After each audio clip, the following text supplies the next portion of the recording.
bem conhecido, versículo 14, nós iremos ler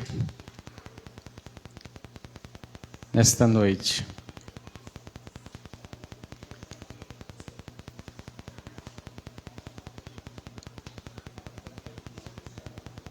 Segundo Crônicas, capítulo 7,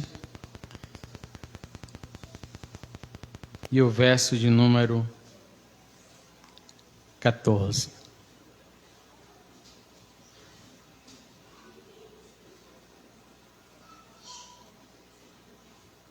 Amém?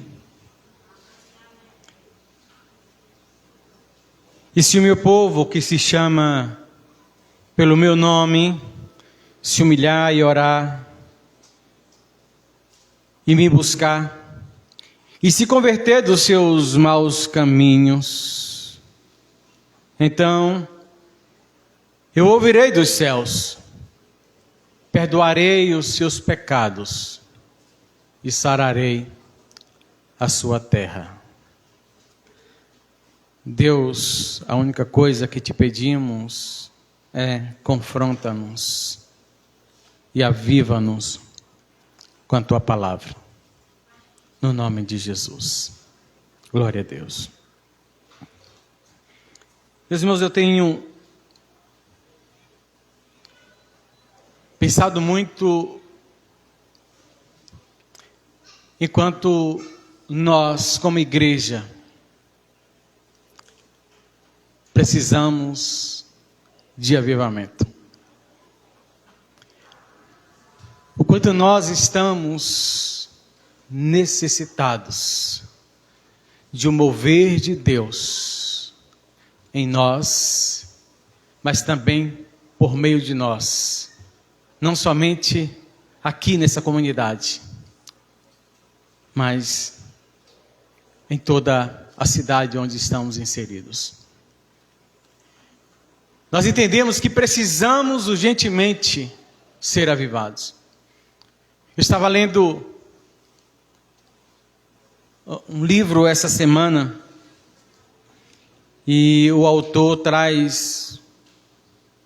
ele faz uma abordagem de uma pesquisa.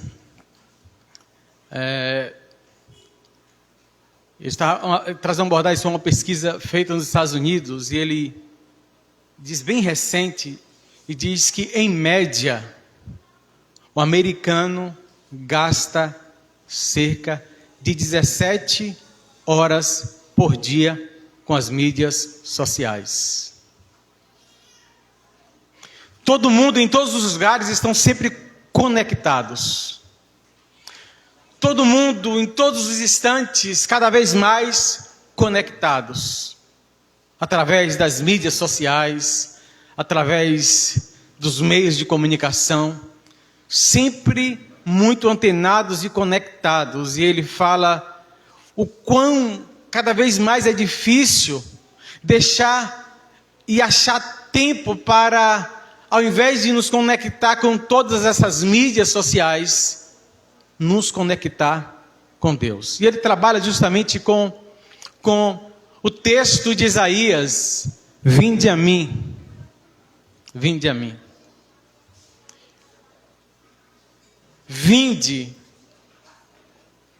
E Deus convoca a nação a vir até Ele, a se conectar com Ele, a experimentar um relacionamento com Ele.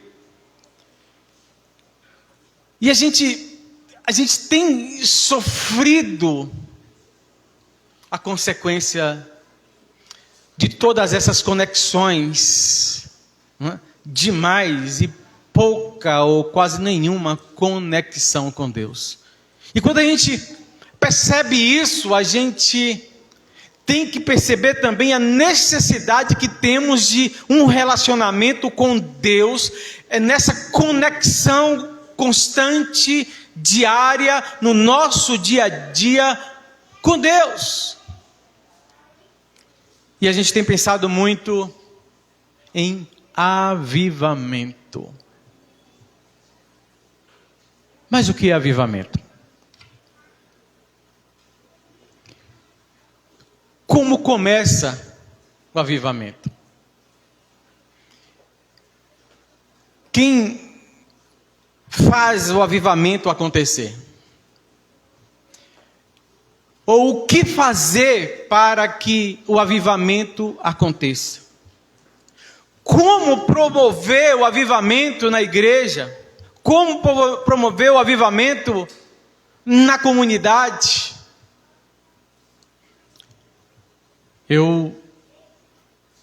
Se eu soubesse, sinceramente, outro dia até nós falávamos sobre isso aqui. Se eu tivesse um método para levar as pessoas a se envolver mais com Deus, se eu tivesse um método para gerar sede de Deus em cada uma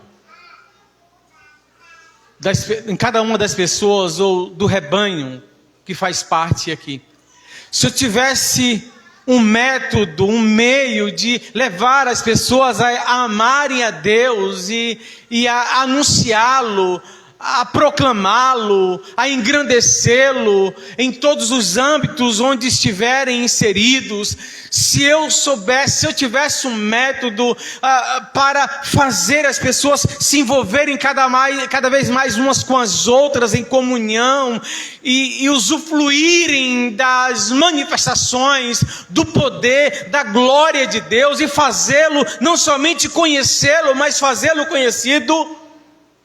Acreditem. Eu tinha certeza que se dependesse de mim, cada membro, cada família aqui estaria muito cheia de Deus. Obviamente, quando a gente vai falar de avivamento, a gente precisa entender que avivamento é um mover de Deus, é Deus quem traz, é Deus quem faz. Mas qual é o caminho? Já diz, alguns pregadores aí apontam o caminho do avivamento, e ele precisa ser bíblico, obviamente. Então, se a gente pode falar de caminho do avivamento, a gente pode falar de algo que a gente possa fazer para que Deus derrame avivamento, para que Deus derrame da sua glória, do seu poder, para que Deus gere em nós essa sede por Ele, esse anseio por Ele, essa vontade de viver com Ele, mas mais do que isso, de conhecê-lo e de fazê-lo conhecido. É Deus quem faz. Mas como nós podemos fazer?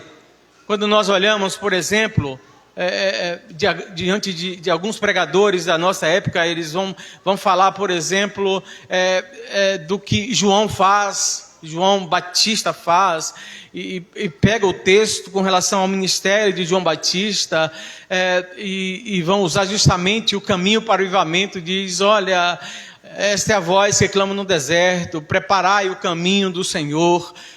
E João Batista, esse precursor de Cristo, que falava da vinda do Messias e que chamava o povo ao arrependimento, chamava o povo ao compromisso, ao envolvimento com Deus, e fala da vinda desse Senhor, que viria para então nos libertar do pecado e trazer vida para nós.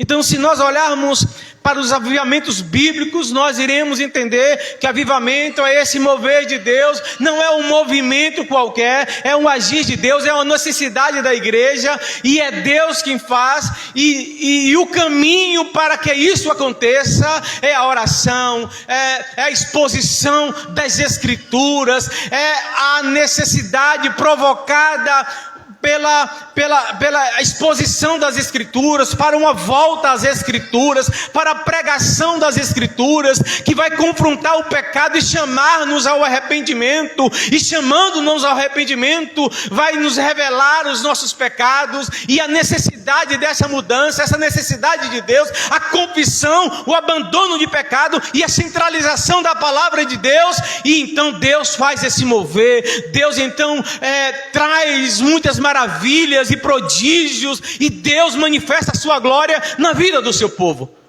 Esse é o avivamento que nós nos referimos e que nós precisamos. O texto que nós lemos, obviamente, e lemos principalmente o versículo 14, e eu quero falar justamente, usar cada uma das palavras, dos termos usados aqui pelo Senhor, né, e falando sobre, de certa forma, algumas diretrizes para o avivamento. E a partir de agora, durante alguns domingos, eu quero falar um pouco sobre esse caminho, de preparar o caminho para que Deus manifeste, para que Deus traga avivamento para nós. E obviamente, volto a dizer, não tem como fazer isso, apontar isso, senão pelas Escrituras, porque o avivamento é bíblico. E ele, eu volto a dizer, não é um movimento isolado de uma igreja, de uma denominação, mas ele é uma necessidade de todo o povo de Deus. E o texto que nós lemos, embora necessariamente não está falando sobre avivamento, mas a gente vê o resultado dessa busca, dessa aliança com Deus, dessa sede de Deus, a manifestação de Deus, e depois de Deus, depois da inauguração do templo, da consagração do templo, Deus se manifesta então ali naquela manifestação do templo de Salomão, e os irmãos conhecem a história, a glória de Deus se manifesta de uma maneira exponencial, de uma maneira assim sem precedentes naquele lugar. E logo depois Deus chama Salomão a uma aliança com ele, e toda a nação ali é representada por Salomão, porque Deus fala com Salomão, fala dessa aliança com Deus, principalmente aí a partir do verso 11, Deus vai falar, aí no capítulo 7 a gente vai ver a manifestação da glória de Deus,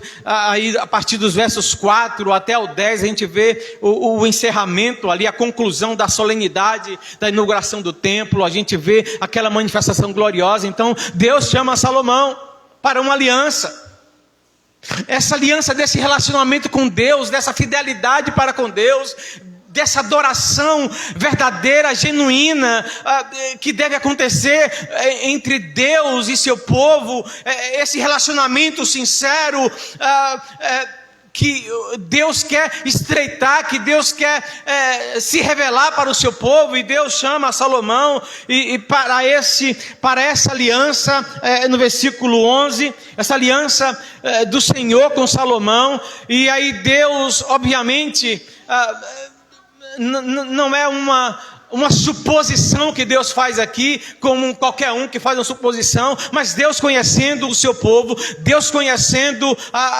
e tendo a presciência de como esse povo se comportaria nesse relacionamento, nessa aliança. Então Deus diz: olha, Salomão, eu vou agir assim na tua vida. Versículo 11 diz assim: assim Salomão acabou a casa do Senhor e a casa do rei, e tudo quanto Salomão intentou fazer na casa do Senhor e na sua casa, prosperamente o efetuou. De noite apareceu o Senhor a Salomão e lhe disse: ouvi a tua oração e escolhi para mim este lugar, para a casa do sacrifício. Aí Deus vai falar: olha, se eu cerrar os céus, de modo que não haja chuva, ou se ordenar os gafanhotos que consumam a terra, ou se enviar peste entre o meu povo, e se o meu povo, que se chama pelo meu nome, se humilhar e orar e me buscar ou buscar a minha face e se converter dos seus maus caminhos, então eu ouvirei dos céus, perdoarei os seus pecados e sararei a sua terra.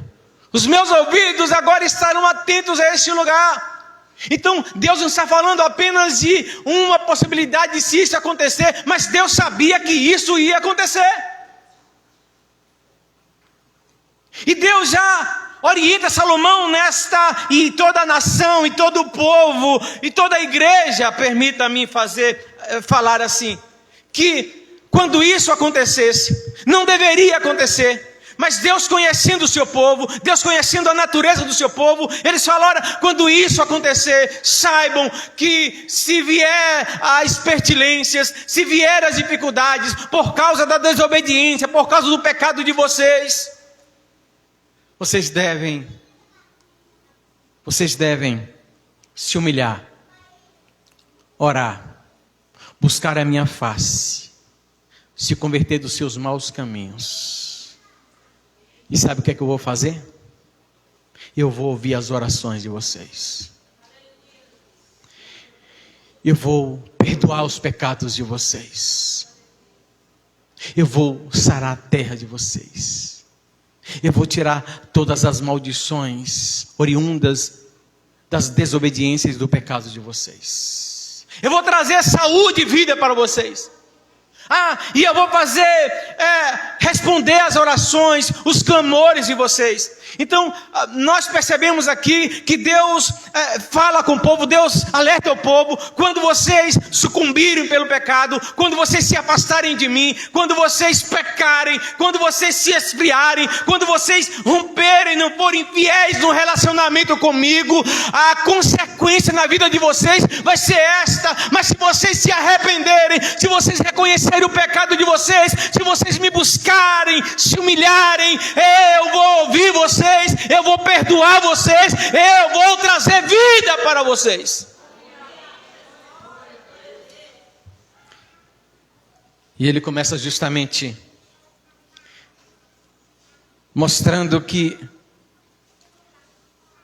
esse avivamento, esse agir de Deus, começa na igreja e através dela.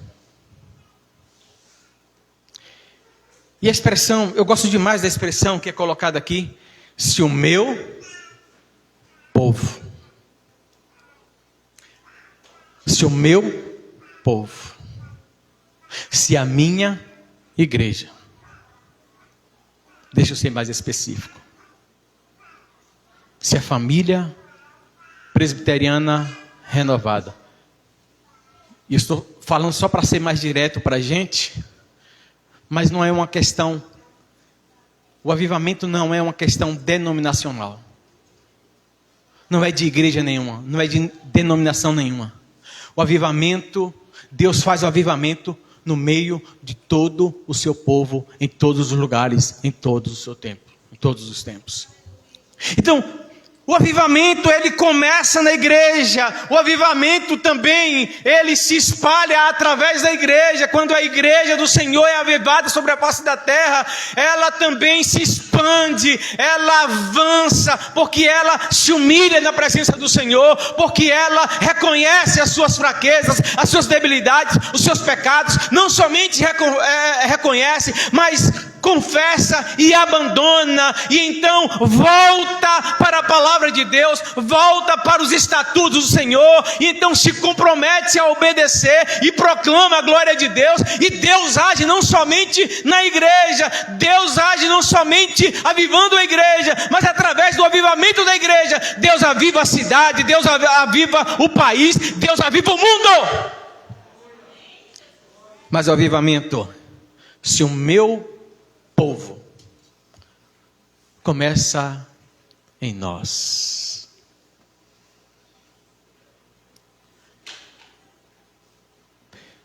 E nós precisamos, a gente vai conversar sobre isso no decorrer desses dias, mas nós precisamos então, confrontados pelas Escrituras, e a gente vai ver vários avivamentos bíblicos, como por exemplo com Neemias e Esdras, como por exemplo com Josias.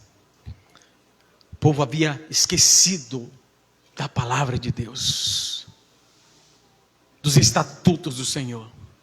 Quando leram, ficaram desesperados, porque nem sabiam do que se tratavam. Os pais, as gerações anteriores, não anunciaram, não falaram, não expuseram as Escrituras. E quando deparam com elas, Eles sentem a sua miséria, eles não sabem o que fazer, e então o Espírito Santo de Deus levanta alguém e começa a explicar as palavras contidas naquele livro que foi achado nos escombros do templo que tinha sido destruído, este mesmo templo, onde a glória de Deus se manifestou. Esse mesmo tempo em que Deus disse e manifestou a sua glória e disse que Ele estaria com seus ouvidos atentos à oração daquele povo, daquela nação, daquela comunidade. Mas se o povo pecasse, precisava se humilhar. Se o meu povo se humilhar, se o meu povo, é nós que precisamos nos humilhar, é nós que precisamos entender a necessidade que temos de Deus, é nós que precisamos entender se nós estamos com sede de Deus ou não.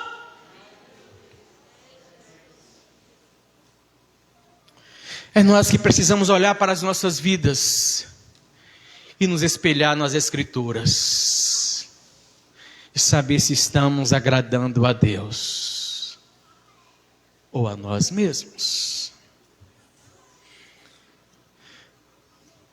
Embora eu não possa, embora você não possa trazer avivamento na igreja, porque é Ele quem traz. Eu não posso agendar o avivamento na igreja. Eu não tenho como fazer uma campanha de avivamento na igreja e determinar que o avivamento venha naquela campanha, naquela agenda da igreja. Mas eu posso preparar o caminho para que Deus venha e haja com poder e glória na vida da igreja. Eu preciso reconhecer a minha necessidade de Deus. Avivamento não é um fato isolado. Avivamento acontece na igreja e por meio dela. O avivamento é coletivo. Alguém não pode dizer que é avivado, que foi avivado e viver isso em si mesmo. Deus age coletivamente com toda a igreja. Avivamento acontece justamente quando o povo de Deus se reúne com o propósito de buscar a Deus, de adorar a Deus, de bendizer, de exaltar, de glorificar o nome do Senhor. Quando o povo de Deus se reúne em um só propósito, não os nossos próprios, não as nossas ideologias, não. Quando o povo se reúne com um só propósito: glorificar, exaltar, bendizer, conhecer, glorificar, cultuar, prestar adoração ao Deus único, vivo e verdadeiro.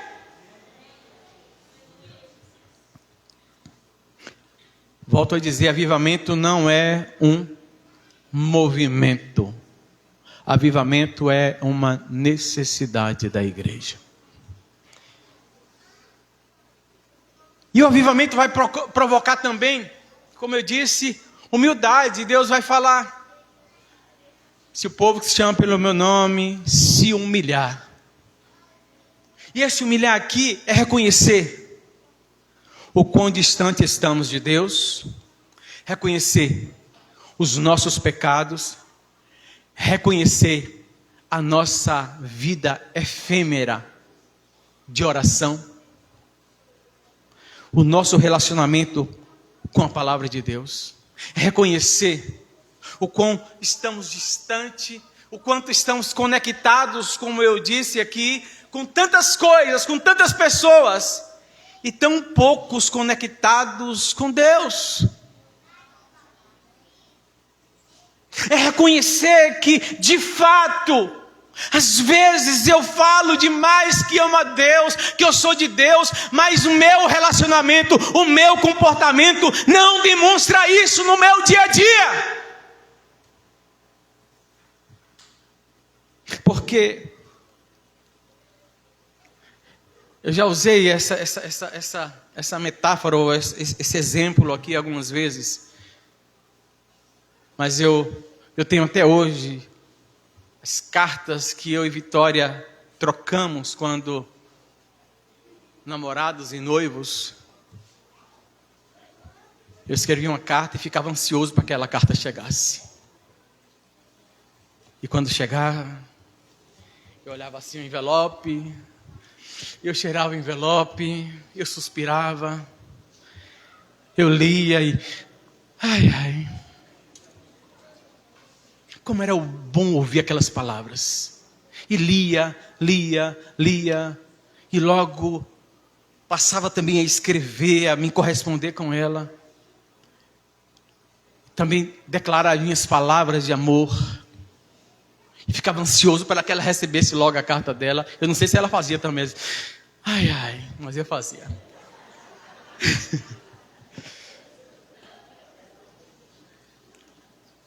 E por que eu suspirava? Porque eu gostava de ler. Nunca mais eu li, mas de vez em quando ainda eu pego as cartas e leio. Tem um bom tempo que eu não leio. Será que eu deixei de amar minha esposa? Não, agora a gente fala pessoalmente. Mas retornar essas cartas é bom, é muito bom. Mas enfim, e aí eu digo que amo a Deus, mas eu não suspiro ao ler as Escrituras, a revelação, a declaração de amor dele para mim. Eu não tenho prazer em dobrar os meus joelhos e falar com o meu Deus, não somente para pedir, falar das minhas lamúrias, que não é errado não. Mas para declarar o meu amor por Ele, para dizer, Senhor amado, eu já não sou mais como antes, Senhor amado, eu percebo que já não leio mais como antes, eu percebo que já não oro mais como antes, Senhor amado, eu percebo muitas vezes que ao invés de te adorar, eu estou reclamando dessa ou daquela situação, Senhor, eu percebo que já não uso mais o meu tempo com mais sabedoria para estar próximo a Ti, então eu me humilho diante de Ti, me ajuda, Deus! Me ajuda, Senhor. Mas a gente às vezes se acha espiritual demais, eu sou forte. Não, isso vai passar. Não, amanhã eu começo, amanhã eu vou ler, amanhã eu acho um tempo. E a gente vai protelando. E a nossa vida é cada vez mais distante de um relacionamento com Deus. E a gente vive quase que no automático. Quase que no automático.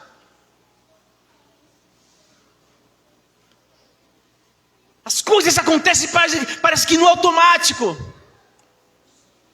E a gente vive nesta celeridade, nessa pressa, e tudo acontece muito apressadamente, e a gente vive esse imediatismo, até na adoração.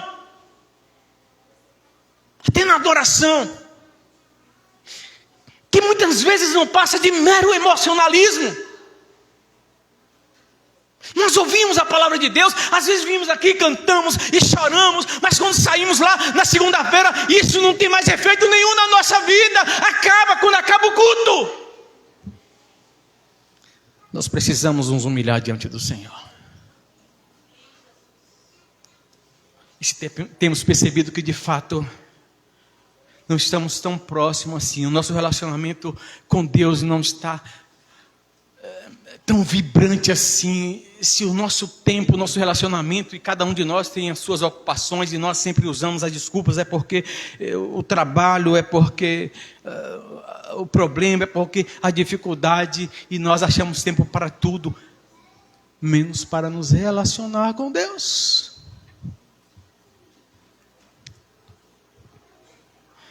O avivamento causa essa humildade, essa necessidade. O avivamento nos leva a reconhecer o quão pequenos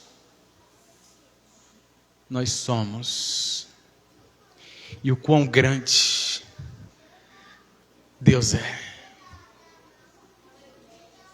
O quão pequeno é o nosso amor, o quão medíocre é o nosso amor. E quão maravilhosa é a graça de Deus. O quão pouco nós nos entregamos e nos doamos. E como se Deus, imensuravelmente, entregou o seu Filho na cruz do Calvário por mim. Avivamento vai gerar esse sentimento em mim de quão vil, de quão pecador, de quão miserável, de quão imperfeito, de quão distante distante eu estou da grandeza deste Deus, mas ao mesmo tempo tão perto, em que Ele revelou o seu Filho e me deu a condição. E ainda diz para mim, me conforta e me consola, que o seu Espírito testifica com o meu Espírito que eu sou filho de Deus. Mas eu preciso me humilhar diante do Senhor. Eu preciso entender que a minha experiência é importante. A minha história é importante nas minhas experiências com Deus. Mas elas não são em mim mesmo. É por causa da graça, do amor, da misericórdia do Senhor. E por mais firme, por mais consistente que seja a minha fé, por mais experiência que eu já tenha vivido com Deus, por mais coisas que eu tenha vivido com Deus, ainda é muito pouco diante daquilo que Ele tem, que Ele quer, que Ele me chama para viver. E aí João escreve uma coisa interessante. Porque ainda não se manifestou o que havemos de ser. Nós ainda não fomos glorificados. Mas Deus me glorificará pela sua infinita misericórdia. Eu preciso me humilhar diante do Senhor. O avivamento provoca isso em mim.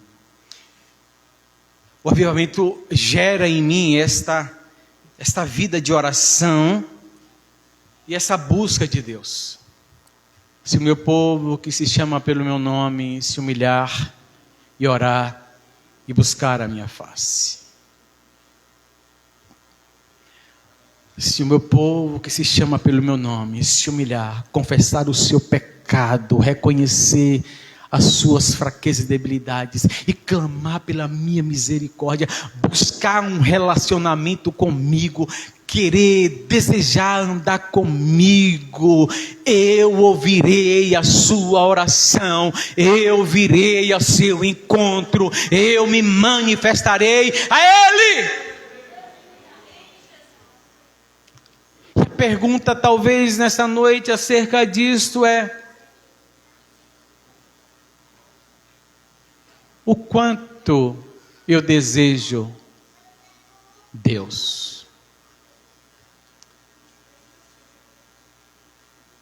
Como anda a minha vida de oração?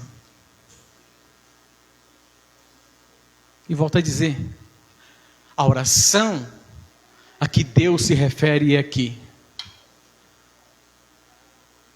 não é a oração em que você tem a necessidade, que você passa o problema e você clama ao Senhor, você ora ao Senhor, você faz campanha de oração.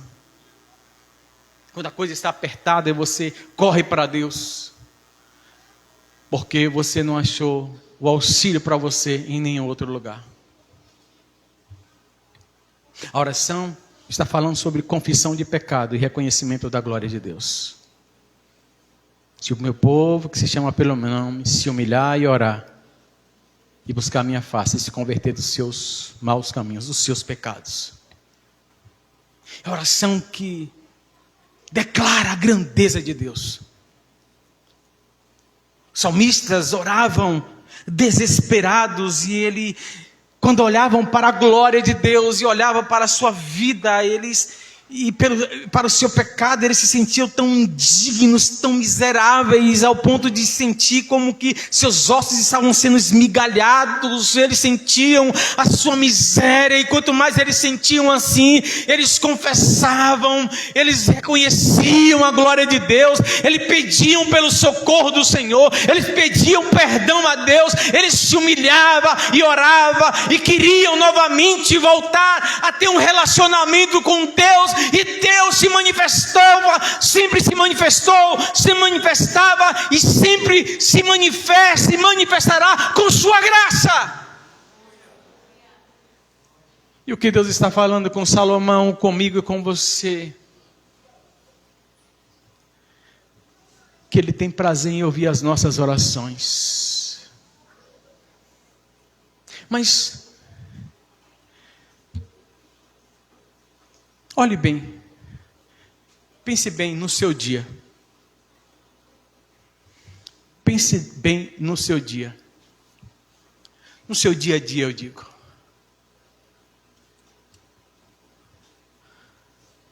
Hoje é o que nós chamamos de Dia do Senhor. Né? Domingo é o dia que a gente, depois de ter uma semana de trabalho, né? Com as nossas obrigações, supostamente domingo é o dia da gente estar na igreja, estar adorando a Deus, estar com a família também, estar com a família na igreja. E pense no seu dia a dia.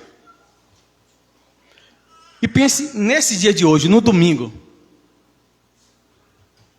Com quem você se envolveu hoje? Durante todo o teu dia. Desde que o dia amanheceu. De tempo de qualidade no teu relacionamento com Deus através da oração, da leitura da palavra. Fora daqui dos cultos, né, de manhã e agora à noite. Alguns ainda tiveram culto à tarde porque estavam ensaiando e é um culto também. Fora esses horários, assim, da tua vida pessoal, quanto tempo de qualidade você teve com Deus hoje? Pense no dia de amanhã, na segunda-feira.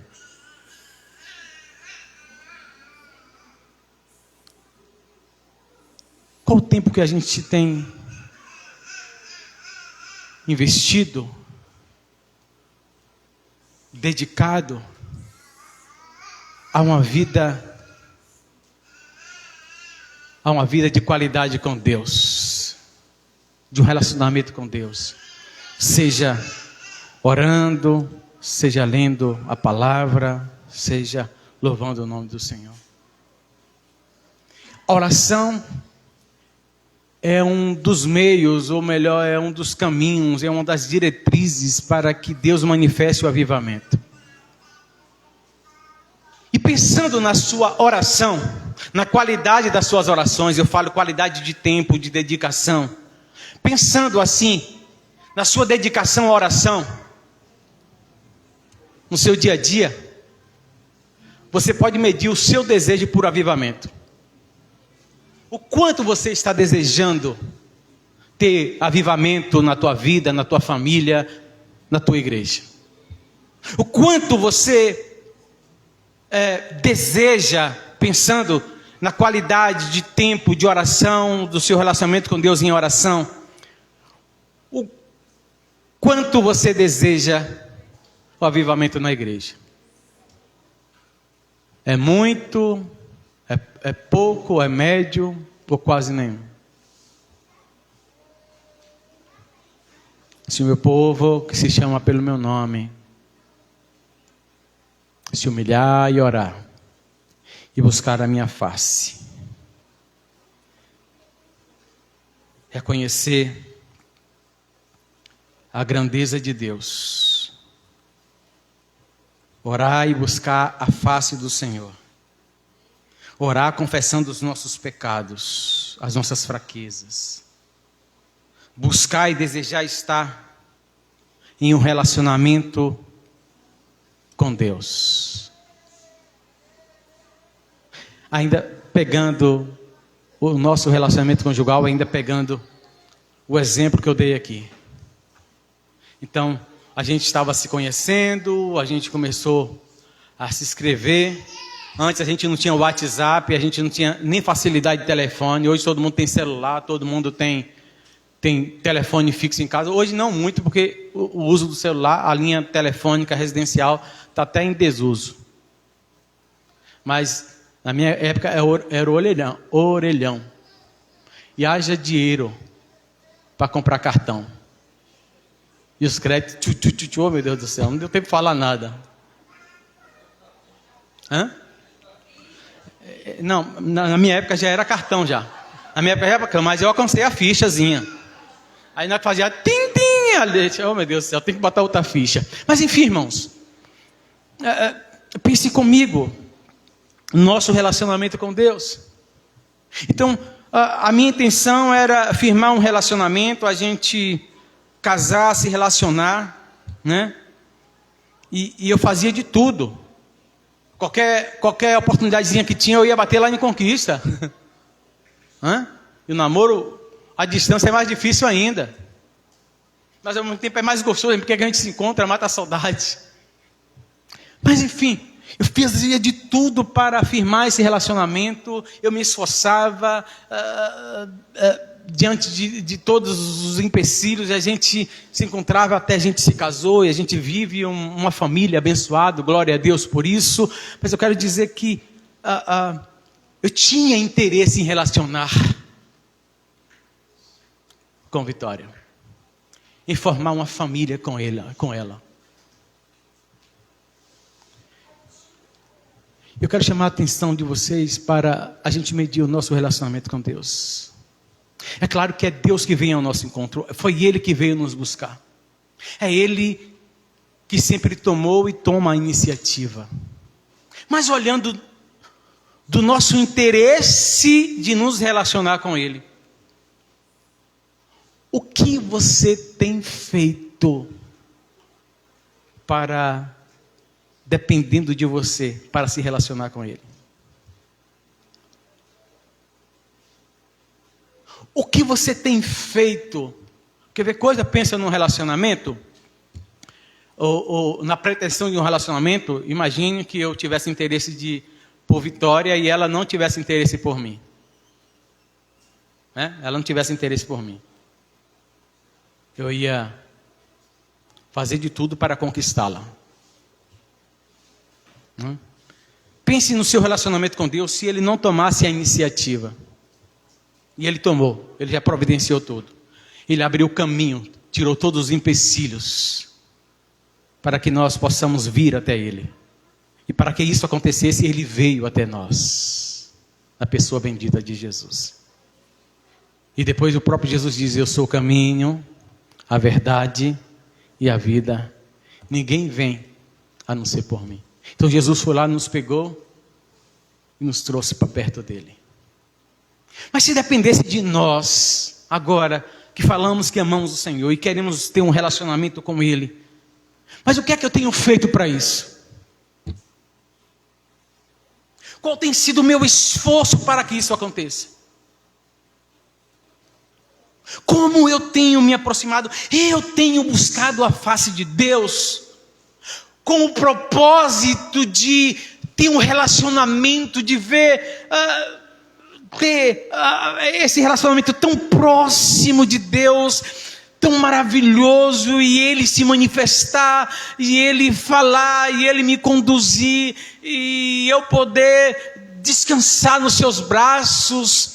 Se dependesse de mim, se dependesse de uma ação nossa, até que ponto nós estamos interessados em nos relacionar com Ele?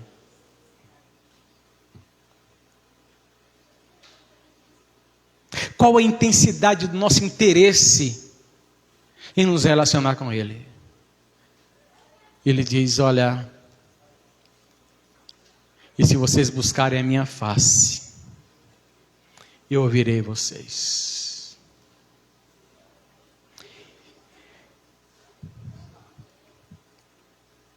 Deus quer se relacionar conosco. O interesse maior é dele. E Ele provoca em nós, através do seu Espírito, esse desejo, essa aptidão, essa busca, essa sede. E Ele diz: inclinai os vossos ouvidos. Era esse texto que eu estava tentando lembrar mais cedo, de Isaías. E vinde a mim, todos vós. E todos vós que tendes sede, vinde, comprai e comei. Deus está interessado.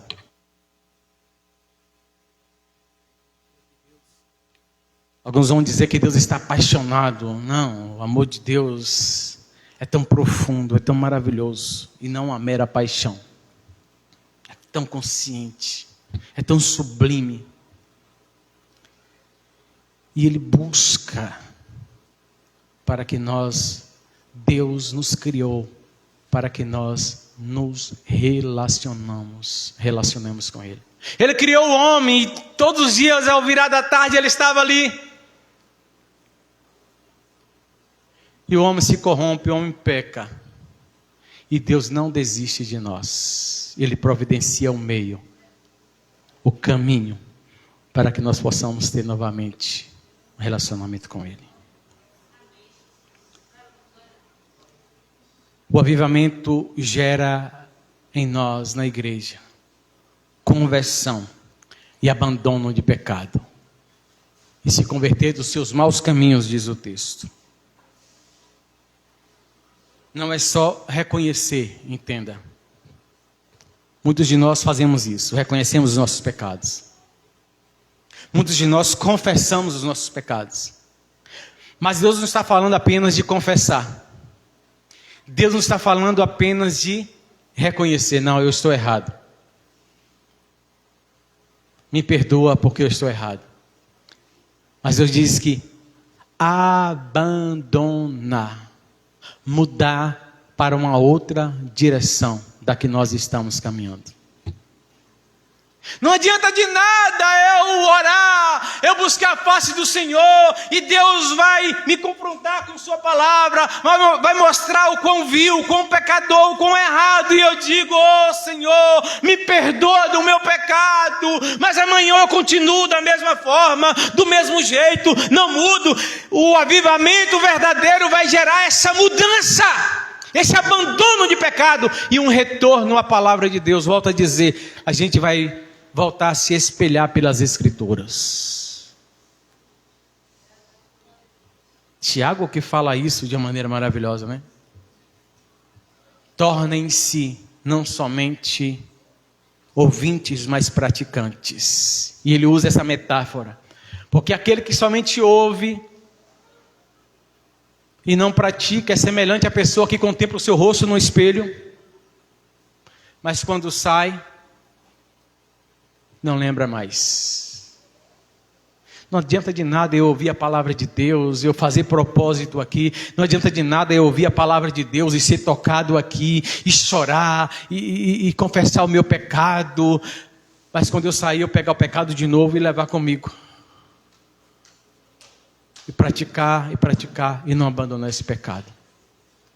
O avivamento verdadeiro vai gerar isso em nós. Abandono de pecado e a centralização das Escrituras, mas sobre isso a gente vai falar em uma outra oportunidade. Aviva-nos, Senhor. Essa é a necessidade da igreja, e somente Deus pode trazer o avivamento. O que a gente pode fazer é clamar, é pedir, é nos arrepender, é confessar, é desejar.